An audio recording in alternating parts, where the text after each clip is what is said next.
how much is 4 groups of 4? 4 groups of 4 is, and then we come up with the answer. Let's, like usual, use models. First, to understand what's happening, then I'll use models to teach you strategies to quickly and accurately figure it out. 1 group, 2 groups, 3 groups, 4 groups. And how many go in each group? What's the value of each group? 4. So this time my counters can be kangaroos. 1, 2, 3, 4. Each group has to be the same size if it's multiplication. Each group has 4 in it.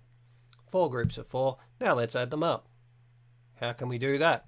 Well, the first way that you might think of if you're new to this is to count them one by ones. 1, 2, 3, 4, 5, 6, 7, 8. It's accurate. It takes a while to do, and it's very hard to use that strategy when you don't have counters in front of you.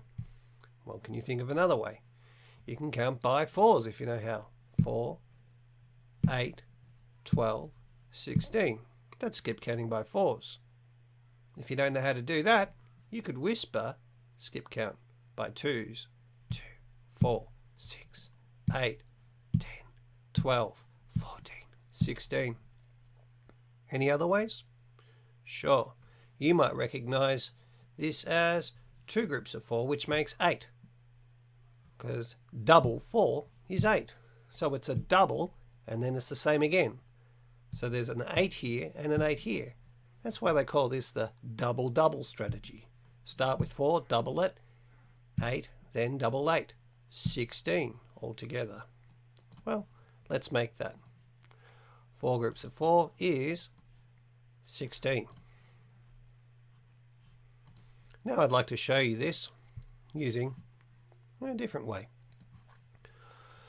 There's 1 group of, well, that's 5. So let's change that for a second. There we are, much better. That's 1 group of 4. There we go. 2 groups of 4, 3 groups of 4, 4 groups of 4. Well, it's kind of all spread out all over the place. And the counting strategies are much the same. You can count them by 1s, which is the slowest way, of course. Or you can count them by 4s, which is pretty good. You might even recognize 3 groups of 4 as 12 and then add another 4, which is 16. That's another one. So there's the double-double strategy. Seeing a double 4 to make 8 there, and another double 4 here to make another 8. Then you're adding 8 and 8 together, which is a double 8, 16. Well, if you position our counters like this, you can see that, well, how about that? When you multiply 4 by 4, you make a square of counters. Down the track you'll learn it's called a square number, the number 16 that is, and that's why. Well, whether you call it 4 groups of 4 and count the groups like this, there's a group and there's a group, or you count the groups going the other way, you can see it running top to bottom. Another group, another group, another group, and another group.